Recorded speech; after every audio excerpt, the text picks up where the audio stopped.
Hey everybody, it's late Friday night.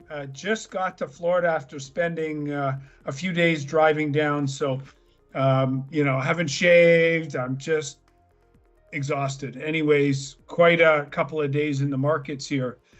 Let's dig into the chart room and see what the interest rate genie has to say. Several Fed speakers this week basically said, we're there. We can raise rates more, but we think it's restrictive. We heard from Powell. He tried to push the higher for longer message, and the market just doesn't believe them. So right now, you got the long end leading, and it's coming down to where we broke out from a few months ago. So you would argue what's the truth here? So if we're in the higher for longer world, which we think we are, then this old support for bonds, high yields, low price, this range should be very, very, very strong resistance until we actually get confirmation that the Fed is going to ease. Now, what hasn't changed in the last few weeks is still the massive amount of bond supply that's needed. Remember, Treasury chose to not increase the size of the debt offering in terms of coupons, but used the bills market that sucked up the repo and liquidity plenty and markets risk on rally, followed by the Fed pause signal.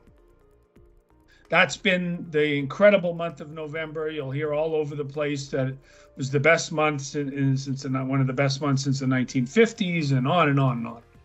And it all is just an animal spirits risk-on event because I don't think the soft landing is likely. Now, right now, the consensus, generally speaking, across the street, just about everywhere you look, is soft landing. The Fed did the job, risk on, next bull market for equities.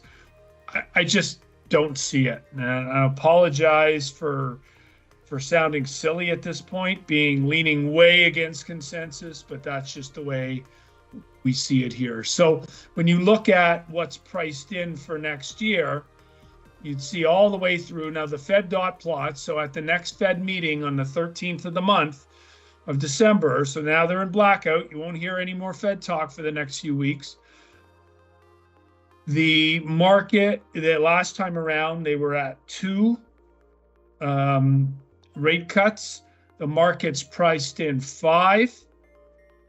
They're going to lean heavily against that, or they ought to in their messaging, unless they actually increase the amount of rate cuts.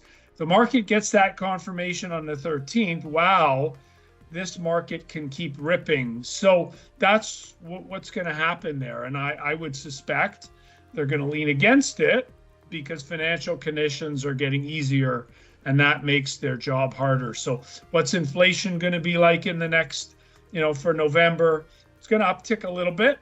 We'll get that number in a couple weeks. So that's all coming into play, not this coming week, but the week after. We're done with earnings for the most part. It was pretty good. And, you've got this scenario where it doesn't make sense to sell before the end of the year and trigger tax. And so you've got some very positive seasonals from that perspective. What we did see a lot of late this week, when we look at the NASDAQ, we're up against this resistance. Small and mid-cap stocks kept rallying this week. The large cap NASDAQ has not. So we're seeing a bit of a rotation out of the more expensive areas into the cheaper areas, following tax loss selling and whatnot. And we've seen that breadth the last couple of days. Now you're going to get a lot of people saying, oh, market breadth's improving. That's great. There's definitely a rotation going on, and theoretically that's a positive, but I just see the hard landing scenario. And while there is a trade there to be made, to me, it's doesn't make a lot of sense fundamentally why we're going to go here. Anyways, we'll see how it all plays out, but I'm still in the very cautious camp.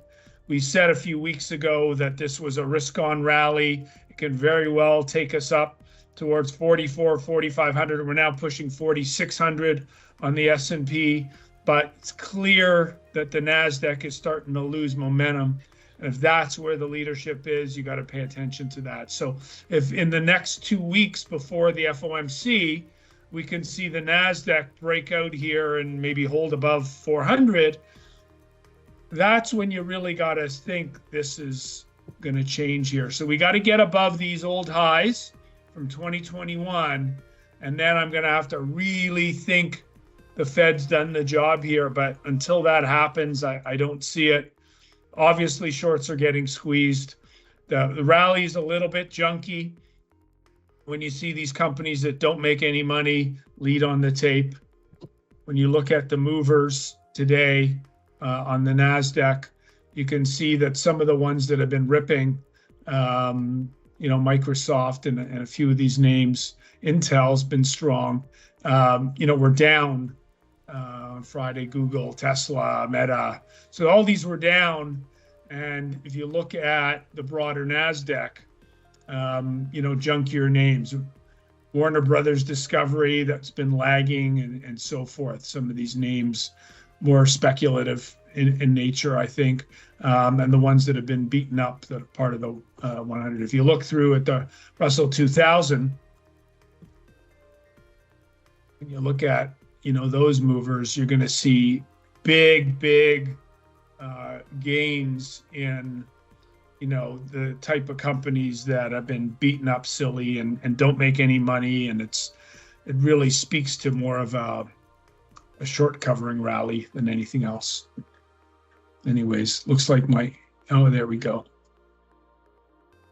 So again, you look at some of these names that have led here, and you just you get a clear message that the rally is pretty junky. Anyways, that's all I have.